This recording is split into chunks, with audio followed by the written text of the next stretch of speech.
Saya dikasih tema dari kitab Injil Matius tentang pengharapan baru kepada orang-orang yang tidak punya pengharapan.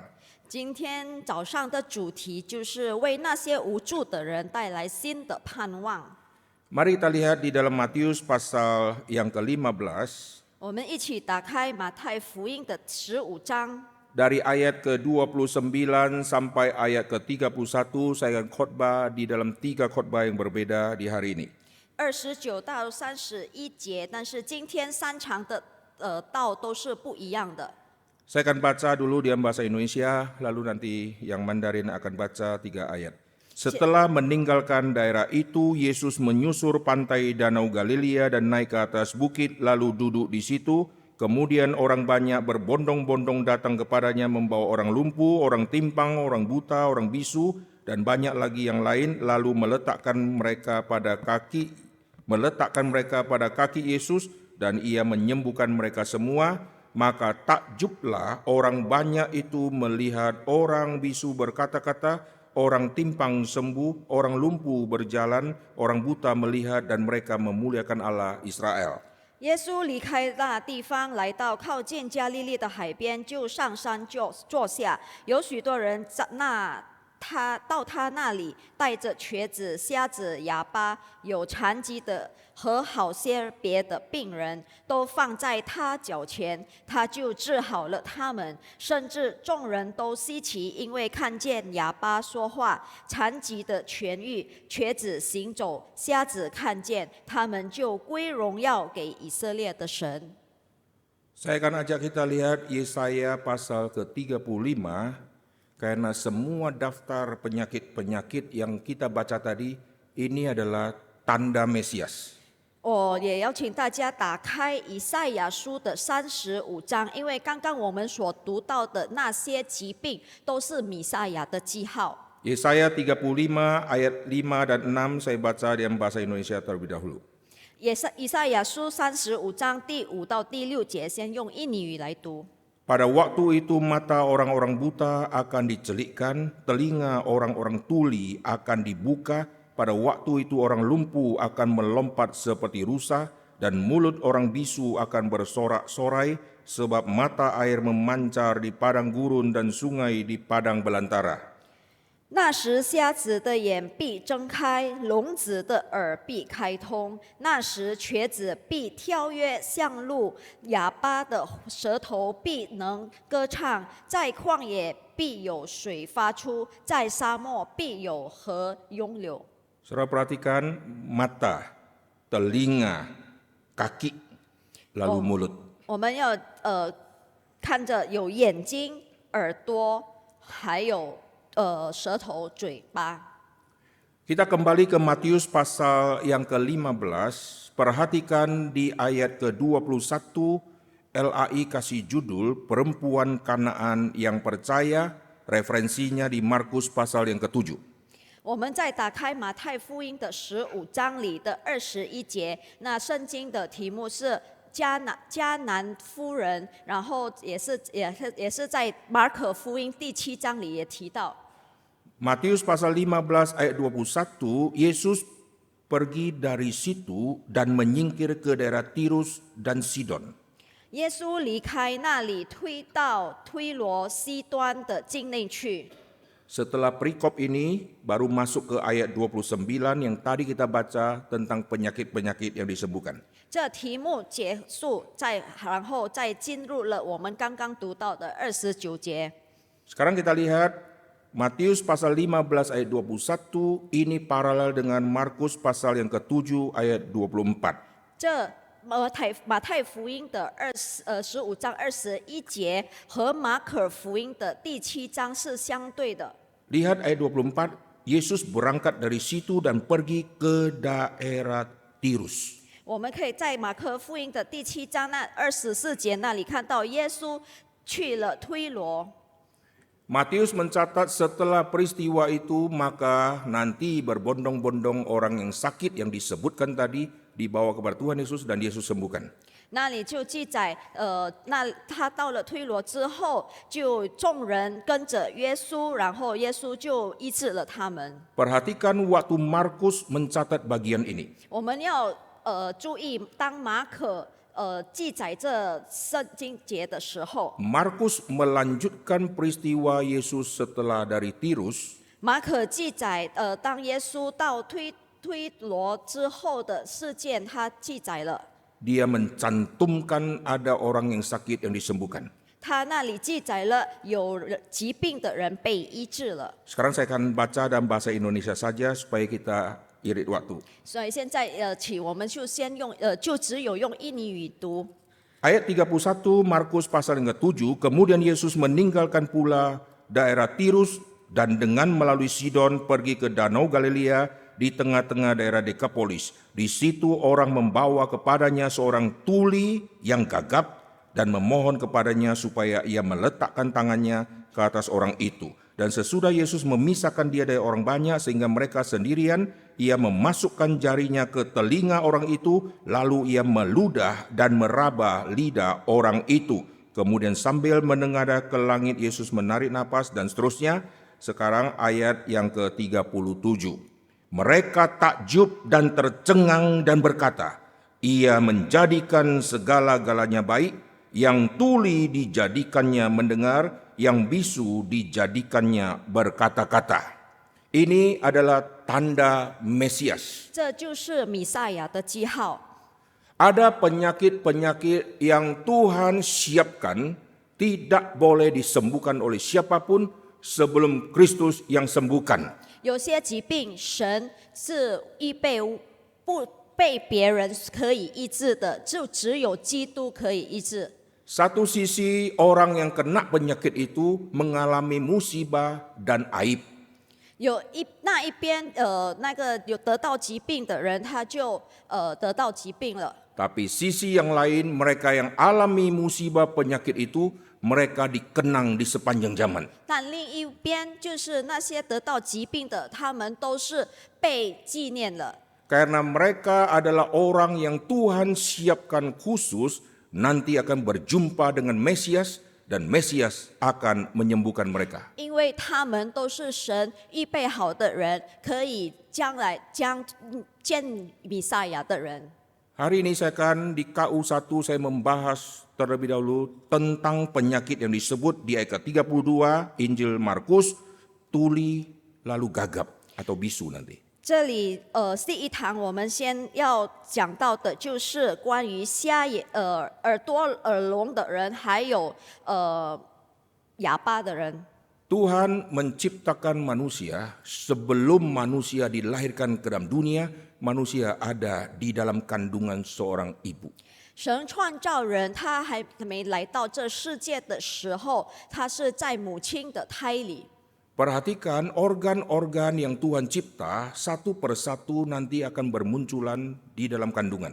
然后在母亲胎里，每一个的肢体还有气管，他们都一个一个的慢慢的被造成。 Kitab Pengkhotbah mencatat satu peristiwa melampaui USG.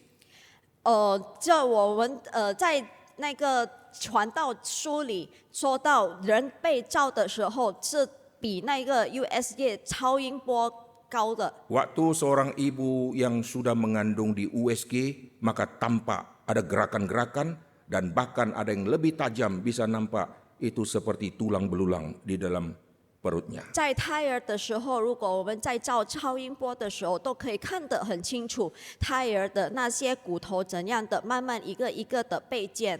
Pengkhotbah mencatat ada tulang di dalam kandungan. 传道书里讲到，在胎儿里有骨头。 Bayangkan di dalam perut seorang ibu terbentuklah satu persatu semua organ. 我们可以想象，在母亲的胎儿一个一个的肢体都开始的。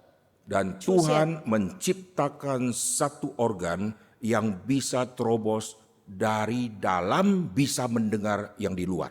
然后神在胎儿里建造了一个气管，就是耳朵，它可以听到外面的声音。dan itulah telinga. 那就是耳朵。 Telinga sebelum seorang bayi dilahirkan, telinga di dalam kandungan sudah mendengar. 当那个胎儿还没出生，只是在母亲的胎里，他都可以听到了。 Maka kalau ada dokter kandungan pesan kepada ibu yang mengandung, dia selalu pesan, nanti ibu sering-sering dengar lagu klasik ya. 所以妇科经常说，母亲你在家要经常听那个古典音乐， Supaya anak dalam kandungan tenang sedikit. 所以在你的胎儿可以比较安静。 Zaman dulu pakai Walkman, maka Walkman disuruh tempelkan ke perut. 以前我们都有那个听歌的那个机，然后那个机器我们放在我们肚子的部上。 Sekarang kemajuan teknologi, mereka bisa merekam gerakan janin di dalam kandungan. 现在因为科技发达，他们可以记录那个胎儿在里面的动态。 Lalu janin kapan dia gerak, kapan dia berespon, tergantung apa yang dia dengar dan rasakan. 然后什么时候那个胎儿移动，他们就可以把它记载下，就按照他听到什么。 Waktu mamanya mendengar satu suara yang mengkagetkan, nanti bayi di dalam ikut kaget. 如果他妈妈听到一个很大的声音惊讶了，那么胎儿也跟着惊讶。 Kenapa seorang ibu waktu gendong anak dan anak ditaruh ke dada dan anak dengan kuping yang ditempelkan ke dada, dia tidurnya akan pulas. 为什么当母亲把那个婴儿放在他的身上的时候，他可以听到他母亲的身上的那声音，他可以睡得很香？ Karena dia mendengarkan bunyi yang sejak dari kandungan dia sudah dengar, yaitu bunyi jantung. Duduk, duduk, duduk. 因为他听了一个很熟悉的声音，就是他母亲的那个心脏的跳动声。 Dan kenapa anak-anak suka air? 那为什么孩子们喜欢水？ Coba anak dikasih ke bak, tidak mau berdiri dia, mandi terus dia. 如果你把那个孩子放在水池里，他一定会在那里玩得很久， Karena habitat dia adalah air. 因为他本来的地方就是水。 Orang bule pinter, waktu anak dilahirkan langsung ditaruh di kolam renang dan anak bisa ngapung. 西方人很喜欢把那个孩子当一出生，他们就喜欢把它放在水里。 Maka semua manusia sebetulnya bisa berenang. 其实人类本来就可以游泳的， Karena dunia kita dulu dari air ini. 因为我们本来是活在水中， Kita ada di dalam air. 我们都在水中。 Maka suara air, suara bunyi-bunyi gaung, lalu suara jantung itu sudah didengar oleh bayi. 那的婴儿从他在胎里，他都听了那个水声，还有心脏的跳动声。 Maka perhatikan seluruh kebudayaan manusia hanya kebudayaan Yahudi yang menangkap prinsip ini. 只有犹太人的文化，他们才可以知道这一点。 Maka Shema dari Yahudi, dengarlah hai Israel, dengar. 所以犹太人的那个经典词就是以色列啊，你听啊。 Dan seluruh pendidikan yang dilakukan oleh ayah dan ibu kepada anak selalu dimulai dengan anak mendengar. 然后他们的教育就是给孩子的教育就是从听开始。 Perhatikan organ telinga ini, dia yang duluan akan bereaksi. 然后我们要注意，这个耳朵它是第一个可以有反应的。 Seorang bayi waktu sudah dilahirkan, mata masih buram dan belum bisa melihat, tapi dia akan menoleh kiri atau kanan, tergantung suara yang dia tangkap dari kiri atau kanan. 婴儿刚出生的时候，虽然他们的眼力还没这么清楚，但是因为他们可以听到声音，他们就跟着那个声音的去动。 Telinga sama mulut ini ada relasi yang sangat dekat. 然后耳跟嘴巴有很有紧密相关。 Jikalau telinga ini tuli, maka kemungkinan besar anak itu pasti nanti bisu. 如果一个人耳聋，有很大可能他也是哑巴。 Semua anak belajar berkata-kata karena meniru yang dia dengar. 所有的孩子学习说话，因为他重复了他所听到的。Waktu mama bilang apa, dia lihat mulut mama gerak dan dia dengar. 当妈妈说什么，他看了他妈妈说什么，他就跟着说， Nanti dia tiru-tiru. 然后他重复模仿。 Begitu dia tiru dan dia dengar kok nadanya sudah mirip ya. 然后他在模仿的时候，他就听他的声音 Dia 的 akan 音调， ulangi terus-terus. 然后他一直的在重复， Dan baru dia tahu kata itu artinya apa. 然后他才知道哥哥的意思是什么。 Perhatikan jikalau telinga ini tidak berfungsi, 如果这个耳朵不能使用， mulut tidak bisa berkata-kata, 嘴巴不能说话， berapa sengsaranya orang itu. 那个人有多么的困难。 Zaman dulu teknologi macam apapun tidak mungkin bisa menyembuhkan ini. 以前科技有多么的发达，他们都无法医治这些病。 Sampai hari ini kalau orang sudah betul-betul tuli dan bisu, tidak ada teknologi yang bisa membuat yang tuli sekarang bisa mendengar. 直到今天，如果一个人真的耳聋了，他是没有什么可以医治他的。 Yang belum bisa berkata-kata dengan teknologi langsung bisa berkata-kata, tidak bisa itu. 不能说话的人，科技也没有什么科技可以让他直接的说话。 Orang yang lidahnya kepotong, kata-kata sudah tidak jelas, dengan teknologi mendadak kata-katanya jadi jelas, tidak bisa itu. 如果他的舌头短的，那个他说话不清楚，没有什么科技也可以让他可以说话清楚。 Kalaupun pakai AI, nanti keluarnya pasti ngaco. 虽然用 AI， 它出来的话也肯定也是不好的。 Nah, sekarang kita perhatikan Tuhan mempersiapkan ada penyakit-penyakit tertentu yang tidak mungkin disembuhkan oleh siapapun sebelum Mesias muncul. 所以神预备这些病，有这些病是不可能有任何人可以医治了，除非弥赛亚的来 Nanti 来 di 来临。 KU yang kedua saya akan bahas tentang penyakit yaitu buta. 然后第二堂会，牧师将分享关于瞎眼的， Lalu saya akan singgung tentang lumpuh. 然后瘸子的。 Nanti di KU yang ketiga saya akan bahas semua tanda Mesias ini berhubungan dengan penginjilan. 然后第三崇拜会，就是将把这些弥赛亚的记号分享了，有跟那个传福音那里有 Oke, 联 sekarang 系 kita。kembali ke orang yang tuli dan yang gagap ini. 然后我们再回到耳聋和哑巴的人， Yesus memakai cara memasukkan jarinya ke telinga, lalu meludah dan meraba lidah orang yang sakit tadi. 耶稣用指头探他的耳朵，然后又吐唾沫，摸他的舌头。 Semua cara penyembuhan yang Yesus lakukan tidak pernah Yesus ulangi cara yang sama. 耶稣从来不重复他医治的方式。 Dulu ada satu teman saya pendengarannya tidak bagus, dia ikut kakak kesemuan ilahi, lalu pendeta memakai cara yang Yesus kerjakan. Tusuk dengan jarinya si pendeta ke kuping teman saya, lalu dibuka, lalu tanya, enak enggak? Enak sekarang. 以前有一个朋友，他的耳朵不是怎么好，然后他就去参加了一个崇拜，那个牧师给他医治，用这个方式就把他的指头放在他的耳朵里面，然后又拔出来，然后问他你现在感受怎样？好一点了吗？好了， Enak tapi bukan kaitan dengan sembuh. 好点，好点舒服，但是没有被医治。 Ada pendeta-pendeta tertentu yang lakukan kesembuhan ilahi selalu memakai cara yang sama.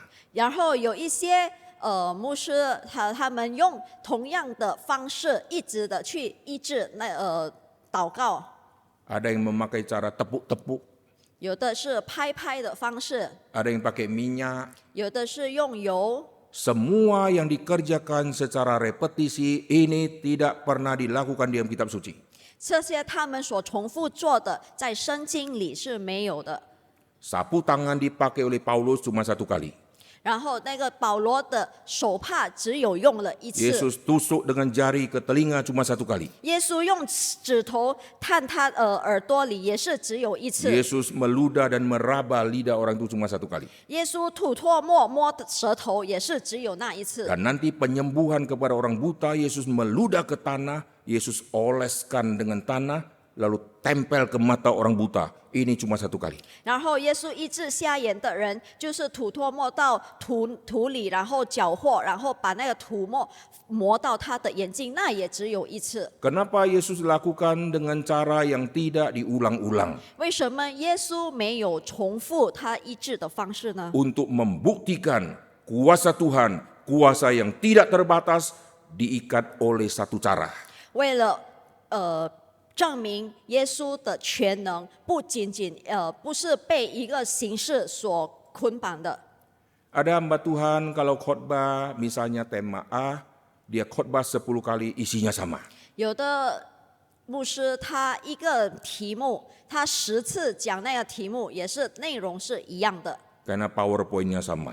因为他的 PPT 一样， Karena nyonteknya sama, saudara. 因为他可能看了别人的 Saya dari PPT。 dulu sampai sekarang nggak pernah mau pakai PowerPoint. 牧师从以前到现在，他都不要使用 PPT。 Meskipun ayat yang dikhotbahkan bisa sama, selalu cari petunjuk Tuhan. Tuhan, apalagi yang saya bisa gali dari ayat ini. 虽然他讲的经节是一样，但是一直寻找神要在给他讲到什么别的东西。 Perhatikan berita Injil yang Yesus khotbahkan, tidak pernah Yesus mengulang dengan cara itu.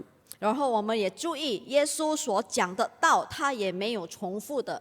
Yesus bicara kepada perempuan Samaria, Nikodemus, dan yang lain-lain, semua tidak pernah Yesus ulangi. 耶稣对撒玛利亚人等等，对他们所说的道都是不一样的， Karena kekayaan firman. 因为是神的话语多么的丰富。 Nah, kita kembali ke sini, Yesus menyembuhkan orang ini, nanti muncul respons. 然后我们回到耶稣医治这个人，然后这个人有反应。 Lihat ayat ke-37 Markus pasal yang ke-7, mereka takjub dan tercengang. 然后在马可福音第7章37节了，他们都感到稀奇。 Ia menjadikan segala-galanya baik. Ini semua pujian yang mereka katakan karena belum pernah terjadi dalam sejarah. 他所做的事都好，这些他们所说的话都从来没有发生过的， Dan ini adalah tanda Mesias. 这就是弥赛亚的记号。 Bayangkan kalau orang itu sudah kena penyakit baik tulika maupun bisuka. 我们可以想象，如果这些人已经耳聋或者哑巴， Dia mau kerja susah, mau komunikasi susah. 他很难跟人沟通，要工作也难。 Dan dia dianggap aib oleh orang Yahudi. 然后犹太人就把他们称为废人。 Orang-orang kayak begini kerjanya kalau tidak mengemis ya pengangguran. 他们只能逃犯， Lalu kalau dia mengemis, orang Yahudi lewat dengan muka yang sinis memandang, kau pasti ada dosa. 然后如果他们在逃犯，犹太人经过他们，他们就看他，你一定是有罪的。 Orang Yahudi selalu mempunyai konsep jikalau ada orang yang kena penyakit yang menggenaskan, yang ngeri, pasti hukuman dari Tuhan. 犹太人有一个想法，如果一个人得到很严重的疾病，那个人一定是犯罪， Karena ketidakpercayaan, maka Tuhan menghukum dengan penyakit. 因为不信，所以神惩罚，以疾病来惩罚。 Musa tidak percaya, Tuhan memanggil, Tuhan kasih kusta. 摩西他不相信神，呼召他，所以他得了麻风病。 Lalu Paulus waktu dipanggil Tuhan, Tuhan kasih dia buta. 然后当神呼召保罗的时候，神把他的眼睛给瞎了。 Musa punya dosa ragu-ragu. 摩西有疑问， Paulus punya dosa membunuh orang percaya. 保罗他杀了信徒， Maka orang Yahudi selalu punya konsep penyakit selalu dihubungkan dengan hukuman. 所以犹太人认为疾病跟罪恶是有关系 Oleh 的。 sebab itu nanti di Yohanes pasal yang ke-9 waktu Yesus menyembuhkan orang yang buta sejak lahir. 之所以在约翰福音的第9章，当耶稣医治那重生 Murid-murid 眼瞎的 tanya, 人， Ini dosa siapa? 门徒们就问他，那是谁的罪？ Dosa dirinya sendiri atau dosa orang tuanya? 是他自己的罪，还是他父母的罪？ Perhatikan kalimat mereka. 然后 Dosa 我们 dirinya 再看， sendiri atau dosa dari orang tua? 我们再注意他们所说的话，是他自己的罪，还 Nanti 是 jawabannya 他 di 父母的罪？ KU2, saudara. 他的答案就在第二崇拜会。 Kalau dia sakit karena dosa orang tua, masih masuk akal. 如果他生病是因为他父母的罪，那才可以合理。 Karena orang tuanya melakukan dosa kejahatan, lalu akibat dari misalnya dia mabuk-mabuk, dia makan obat sembarangan, nanti anak lahir cacat. Oke, dosa orang tua. 如果是他父母的罪，如果他在怀孕的时候不照顾身体，乱吃东西，导致他的孩子生下来残疾，对的，那是他父母的错。 Tapi mereka tanya Yesus, dosa dirinya sendiri atau dosa orang tua? 然后他们问耶稣，是他自己的罪还是他父母的罪？ Bagaimana seorang anak waktu lahir sudah buta, lalu karena dosa sendiri? 怎么一个刚生出来的婴儿他眼瞎了，就是因为他的罪呢？ Dan ini semua dicatat dalam Yohanes pasal 9. 这都在约翰福音的第9章里记载了。 Nanti saya akan bahas di KU yang kedua, karena ini salah satu penyakit yang disebut di Matius pasal 15 tadi. 在第二崇拜会我们会分享到，因为在我们刚刚读到的马太福音里也有记载 Matius 了。 pasal 15 waktu tuliskan orang-orang yang sakit-sakit yang disembuhkan oleh Tuhan Yesus, ini adalah kesimpulan dari setiap orang yang Tuhan sembuhkan yang adalah tanda Mesias tadi. 在马太福音所记载的，耶稣医治的那些病，都是总结了各种各样耶稣医治的病。 Markus menjabarkan, 马可把它分析， maka kita baca ada yang tuli, ada yang gagap atau bisu tadi. 所以我们可以看到那里有耳聋的，有哑巴的。 Nanti Matius juga mencatat ada yang buta dan bisu. 然后马太福音里也有记载了是眼瞎的，也有哑巴的。 Lukas mencatat ada yang lumpuh. 然后路加福音里记载有瘸子的， Yohanes mencatat ada yang buta. 然后约翰福音里记载有眼瞎的。 Maka lihat tuli, buta, bisu, lumpuh dicatat oleh 4 kitab Injil. 然后眼瞎、耳聋、哑巴、腿瘸的，都在这福音书里都被记载下了。 Mengapa di dalam kitab suci ada 4 kitab Injil? 为什么在圣经里有这4本福音书呢？ Dan 4 kitab Injil dibagi dalam 2 kelompok. 然后福音书里有被分别2段， Kelompok pertama ditulis oleh rasul, kelompok kedua ditulis bukan rasul. 第一部分是有使徒们写的，然后第二部分是不是使徒们写的？ Matius, Markus, Lukas, Yohanes. Ada yang 2 rasul, ada yang 2 bukan rasul. 马太、马可、路加、约翰有两个是使徒，有2个是不是使徒？ Matius, Yohanes. Ini rasul. 马太和约翰他们是使徒， Lalu Markus, Lukas, ini bukan rasul. 然后马可跟路加他们非使徒。 Kenapa memakai kelompok ini? 为什么都可以分别这些呢？ Karena berhubungan dengan saksi mata. 因为关于到见证人， Satu perkara baru sah jikalau ada 2 atau 3 saksi. 一个事件可以被证明正确的，如果有两个见证人， Maka Injil sah disaksikan oleh 2 rasul dan 2 orang awam. 所以这福音书证明是正确的，是因为有见证人，有2位使徒，也有2位非使徒。 Mengapakah waktu Yesus mati dan bangkit, Yesus sisakan ada luka di tubuh dia? 为什么耶稣复活的时候，他有那些痕迹留在他的身上呢？ Luka mahkota, duri, luka muka yang tidak seperti manusia lagi semua hilang.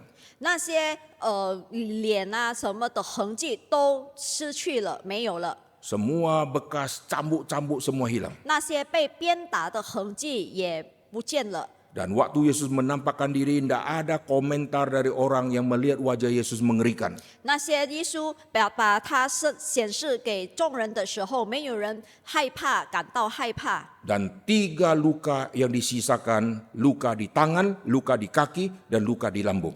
只有他在手上、胃、肚子还有腿上的痕迹，他留下了， Karena itu tanda dan saksi.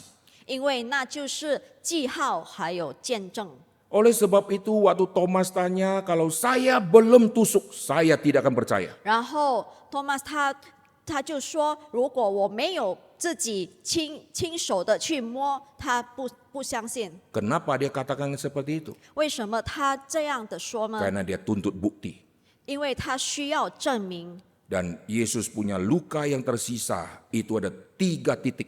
所以耶稣留下的痕迹就只有3个地方， Titik luka di tangan, titik luka di kaki, dan titik yang ada di lambung. 就在手上、脚上，还有在肚子上。 Maka kebangkitan Tuhan Yesus ini sah karena ada 3 saksi luka tadi. 所以耶稣基督的复活是证明是正确的，因为有3个他留下的记号。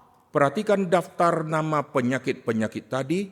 Ini ditulis dan dijabarkan oleh kitab Injil, nanti selalu dikasih kesimpulan. 然后我们可以看到这些所被记载的疾病，都被列出了之后，都是有总结的。 Mari kita lihat kesimpulan-kesimpulan untuk penyakit-penyakit. 然后我们可以看到这些疾病的总结。 Lihat sekali lagi yang di Markus pasal yang ke-7. 我们再看马可福音第7章， Cerita tentang yang tuli dan yang gagap di ayat ke-37 kita baca sama-sama. 就在37节，我们一起读， Kita baca dari Indonesia dan Mandarin bersama-sama. 一起中文跟印尼一起读。 1, 2, 3. Mereka takjub dan tercengang dan berkata, ia menjadikan segala-galanya baik. Yang tuli dijadikannya mendengar, yang bisu dijadikannya berkata-kata. Sekarang kita lihat Markus pasal yang ke-9. Matius pasal yang ke-9. 然后我们再看马太福音的第9章。 Oke, kita lihat Matius pasal yang ke-9. LAI kasih judul dari ayat ke-27 tentang orang buta. 在27节里的题目就是眼瞎的人。 Setelah orang buta disembuhkan dari ayat 27 sampai 31, masuk ayat 32 tentang bisu. 然后27到31节都是关于眼瞎的人，然后32节就开始说到哑巴的。 Tadi Markus, tuli, gagap atau bisu.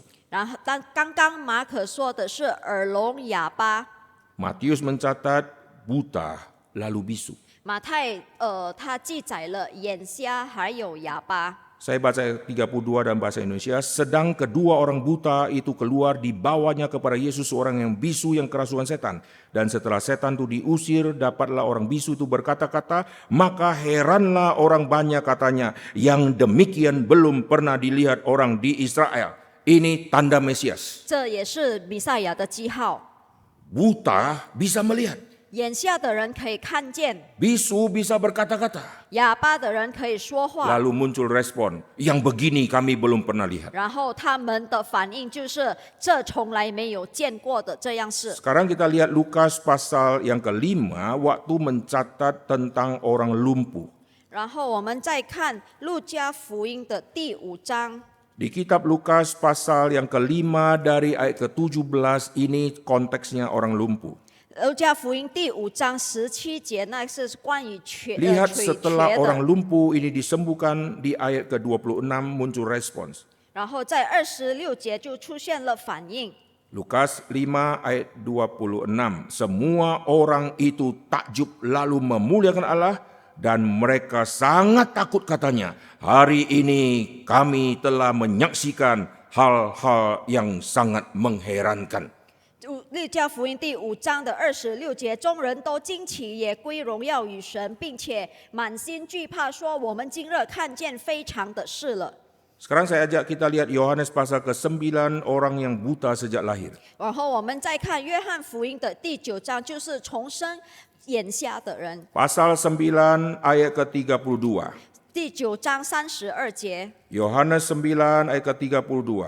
第9章32节。 Dari dahulu sampai sekarang tidak pernah terdengar bahwa ada orang yang memelekkan mata orang yang lahir buta. 从创世以来，未曾听见有人把生来的瞎子的眼睛开了。 Perhatikan, ini semua yang kena penyakit-penyakit semua ini adalah orang-orang buangan. 我们可以看到，这些得到生病的人，他们都是被遗弃的人。 Kalau saudara bandingkan lagi dengan kitab Injil, ada tanda Mesias lagi, yaitu orang kusta akan ditahirkan. 然后我们也可以看在福音书里有得到麻风病的人，他们也被医治了。 Belum pernah ada orang Israel yang kena kusta yang pernah ditahirkan dalam sejarah. 在以色列人的历史中，没有一个有麻风病的人可以 Yang 被医治的。 Musa itu hukuman Tuhan kepada Musa sekaligus Tuhan sembuhkan. 摩西是因为神的惩罚，所以神医治了他。 Tetapi untuk kelompok bangsa Israel, orang dari suku A, suku B, suku C dan seterusnya, tidak ada yang pernah kena kusta yang pernah disembuhkan. 但是在以色列人当中，没有一个得到麻风病的人都被医治。 Nanti Yesus akan menyembuhkan orang kusta. 所以耶稣他医治了得到麻风病 Orang 的人。 kusta dia akan ditaruh di pinggiran, ini buangan semua. 得到麻风病的人都是被遗弃的人， Dan mereka tidak boleh masuk ke dalam kota. 然后他们不可以进到城里， Mereka harus berteriak najis, najis, najis. 然后他们都一直要喊到污蔑污蔑， Dan orang tidak mau mendekat. 然后人也不想靠近他们， Tapi nanti Yesus menjamahnya. 但是耶稣触摸了他。 Tetapi bukan hanya orang yang sakit seperti ini lalu mendapat anugerah lalu disembuhkan. 但是不是这些人不是因为得到了恩典，然后他们被医 Setiap 治。 kali kalau kita baca tentang penyakit yang berhubungan dengan tanda Mesias, 如果我们每次读到这些疾病，关于到弥赛亚 orang 记 yang 号的， kena penyakit itu diberikan iman yang sangat kuat. 他们这些得到疾病的人，他们有很大的信心。 Nanti di kau kedua saya akan bahas iman dari orang buta yang menerobos sejarah. 然后我在第二崇拜会我们要分享到那个瞎人的信心， Jadi jangan menghina orang-orang buangan. 所以我们不要小看那些被遗弃的 Yesus 人。 banyak memuji pujiannya untuk orang-orang yang di luar Israel. 耶稣经常称赞那些在以色列外的人。 Iman sebesar ini belum pernah kujumpai di Israel. 这次信心在以色列里我从未见到。 Orang-orang yang mendeteksi Tuhan Yesus dengan kalimat-kalimat konklusi yang sangat tajam, kebanyakan di luar Israel. 那些他们可以看到耶稣，可以跟踪耶稣的，他们都是在以色列外的人。 Kadang-kadang orang Kristen pengakuan tentang iman itu biasa-biasa. 有时候基督徒他们对信心也只是很 Tapi orang 普 yang 通。 baru jadi Kristen, pengakuan imannya kita kaget-kaget, kok dalam sekali. 但是当信主的人，他们在承认他们的信心的时候，我们都会感到很惊讶。 Tuhan memberikan iman tidak tergantung saudara ada penyakit yang menghambat atau tidak. 神给我们信心，不是只限制在疾病而已。 Tuhan memberikan iman kepada orang buta menerobos sampai ke dalam. 神给那个眼瞎的人的信心只可以直接通到他里面去。 Dan orang buta yang kita nanti akan bahas, dia bisa koreksi pikiran orang Farisi. 然后那个眼瞎被医治的，我们以后可以看到，他也可以改正那个法利赛人。 Orang yang lumpuh, imannya luar biasa. 那瘸子他的信心有多么的大？ Dia digotong oleh 4 orang dan dia tidak protes. 他被4个人抬着，他也没有什么反应。 Padahal belum pernah dalam sejarah ada orang lumpuh bisa sembuh. 在历史上，没有瘸子都可以被医治的。 Itu tindakan yang pasti mempermalukan dia. 那肯定是要看笑话的人， Tapi imannya luar biasa. 但是他的信心有多么的 Sekarang 大？ saya mau simpulkan 现在我们的总结， karena waktunya tidak panjang. 因为时间不够， Kami hamba Tuhan kalau khotbah pendek stres, saudara. 神仆如果讲到很短，他会很烦。Yesus sudah melakukan mujizat yang membuktikan dirinya adalah Mesias, tetap orang tidak percaya. 耶稣已经行了很多奇迹，但是人也还是不要相信他。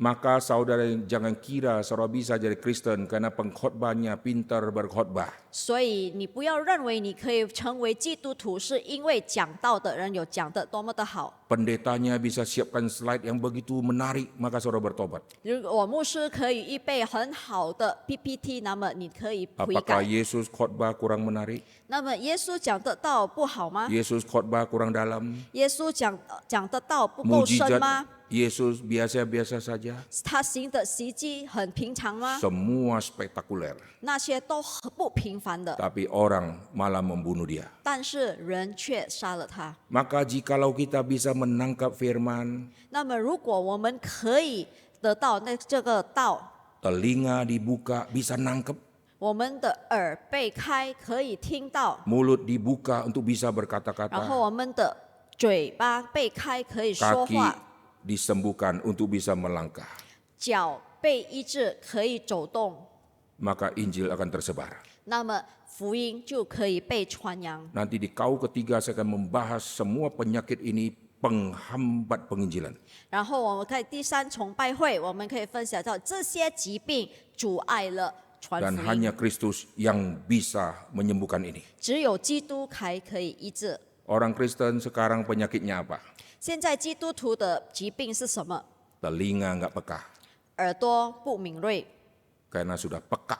因为听不到了， Tidak peka jadi peka, saudara. 不敏锐便听不到， Mulut tidak berkata-kata, 嘴巴不说话， kaki tidak melangkah, 脚没有走动， dan mata tidak melihat Tuhan bekerja. 然后眼睛没有看神在 Ini 动工， semua tanda Mesias, 这些都是弥赛亚的记号， ini semua penghambat Injil. 这都是阻碍福音。 Kalau mata sudah tidak bisa melihat, 如果眼睛已经不能再看了， mau melangkah kemana? 我们要走到哪里？ Telinga kalau tidak lagi bisa mendengar, 如果耳朵不能听了， bagaimana kita bisa menangkap berita firman? 我们怎样才可以听到神的 Kalau 话？ telinga tidak bisa dengar, mata masih bisa baca firman. 如果耳朵不能听到，但眼睛还可以看得到，我们还可以读圣经。 Maka doa baik-baik, kita tidak kena 3 penyakit ini. 那么我们要祷告，我们没有得到这些疾病。